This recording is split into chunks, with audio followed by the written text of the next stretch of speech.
Welcome to today's Ranting Politics headline update, where we slice through the noise to bring you the freshest, most talked about news stories that matter. Today, we're diving headfirst into a smorgasbord of global drama and economic showdowns. First up, Putin's flexing his muscles again, this time with a stern warning to NATO that's got everyone on edge. Then, we'll dissect the economic face-off between Trump and Harris. It's tariffs versus tax breaks in a battle for America's wallet. But wait, there's more. We've got Boeing workers walking out, leaving planes grounded and executives sweating. And to cap it all off, we'll unpack the budding bromance between China and Russia that's giving the West some serious heartburn. Stick around, folks.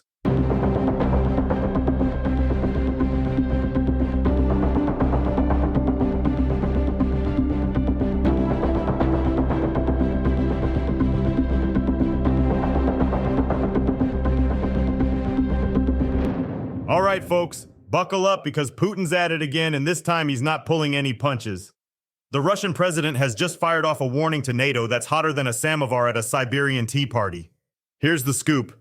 Putin's getting his hackles up over the potential use of long-range Western missiles by Ukraine.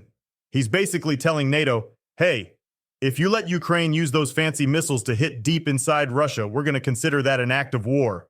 Talk about raising the stakes. Now, this isn't just Putin blowing smoke. The guys made it clear that if NATO countries, including the US and European nations, get involved this way, Russia will make appropriate decisions in response. And let me tell you, when Putin talks about appropriate decisions, he's not talking about sending a strongly worded letter. But here's where it gets really interesting. US Secretary of State Antony Blinken, during his recent visit to Kyiv, hinted that the White House might be considering lifting some restrictions on these long-range weapons. It's like they're playing a high-stakes game of chicken with Putin, and nobody's blinking yet. The burning question is, will NATO call Putin's bluff? Some U.S. lawmakers are pushing Biden to ease up on these restrictions, arguing that Ukraine needs more firepower to keep the Russian bear at bay. But hold on to your hats, because Putin's got a counter-argument. He's claiming that Ukraine can't even use these high-tech missiles without NATO's help. It's like he's saying, come on guys, we all know who's really pulling the strings here. Meanwhile, Blinken's throwing some shade right back at Russia, accusing them of escalating things by cozying up to Iran for ballistic missiles. It's like a geopolitical soap opera, and we're all on the edge of our seats waiting for the next plot twist. So what's the bottom line here? We've got Putin rattling his saber, NATO playing it cool but maybe ready to up the ante, and Ukraine caught in the middle of this high-stakes showdown. One thing's for sure, this story's far from over.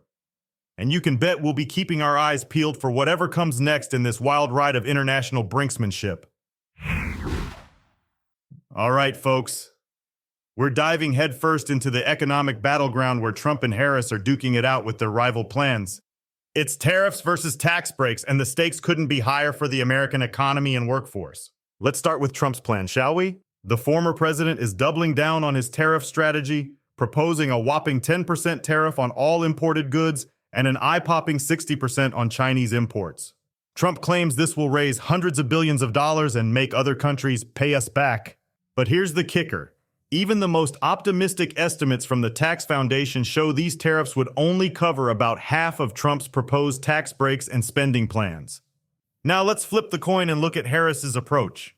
The VP is pushing for a mix of tax breaks for the middle class and higher taxes on the wealthy. It's a more traditional playbook, aiming to boost growth and reduce the deficit simultaneously. Most forecasts show Harris's plan achieving a more balanced outcome between increased revenue and spending. But here's where it gets spicy. Tariffs aren't just numbers on a spreadsheet. They're economic hand grenades that can have wide-ranging impacts.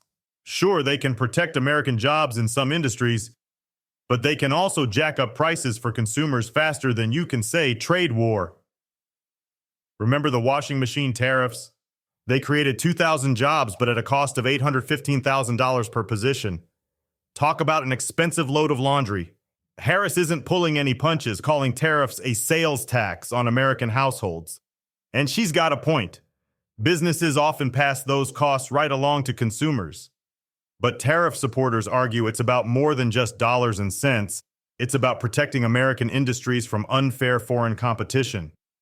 The Biden administration has actually kept some of Trump's tariffs in place and even added new ones, particularly targeting China.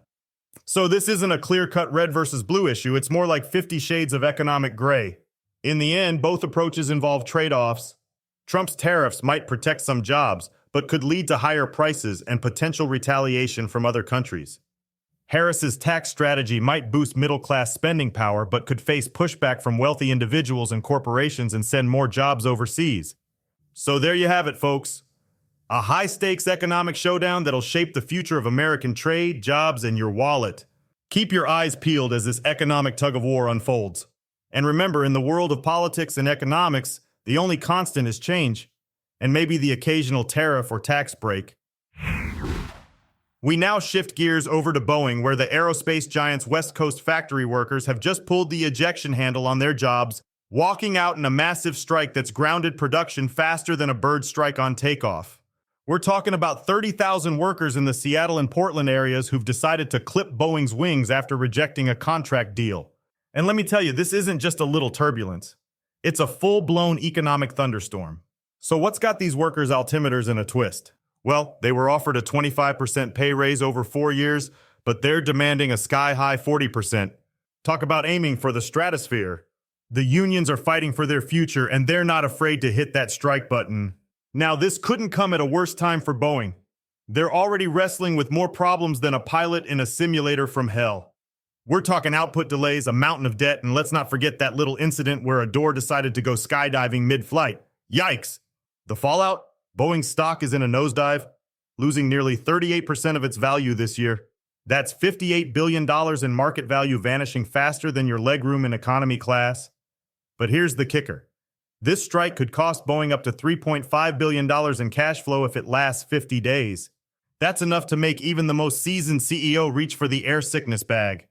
And it's not just Boeing feeling the turbulence. This strike could create a domino effect, hitting airlines, suppliers, and even the broader economy harder than clear air turbulence. So, as Boeing tries to navigate through this storm, one thing's for sure, they're going to need more than just a seatbelt to weather this one. Stay tuned, because this flight's far from over. Now let's dive into the concerning alliance brewing between China and Russia. U.S. Deputy Secretary of State Kurt Campbell has dropped a bombshell, folks. He's saying China is supplying Russia with materials that are directly boosting their war machine. And get this, it's not just a one-way street.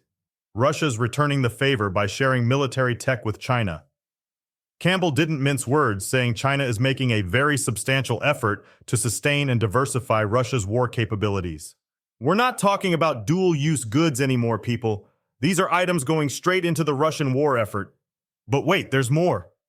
Russia's apparently helping China step up their game in submarine operations, aeronautical design, and missile capabilities. Talk about a match made in, well, you know where. Secretary of State Blinken's chimed in too, calling out China as a decisive enabler of Russia's invasion of Ukraine. Beijing's response? They're claiming innocence, saying they've never provided lethal weapons. But come on, who are they kidding? This growing bromance between China and Russia isn't just bad news for Ukraine. It's got the potential to shake things up for countries like India, Australia, Japan, and South Korea. Oh, and let's not forget about us here in the good old USA. So buckle up, folks. This China-Russia tag team could be a game changer on the global stage, and not in a good way. And that's a wrap on today's whirlwind tour of the latest political headlines. From Putin's saber rattling to Boeing's labor pains, we've covered it all. If you're hungry for more juicy political tidbits, don't forget to follow us on X at RantingRP or head over to rantingpolitics.com. We'll be back soon with the updates you need to navigate these interesting times. Until then, stay tuned, stay informed, and as always, stay free.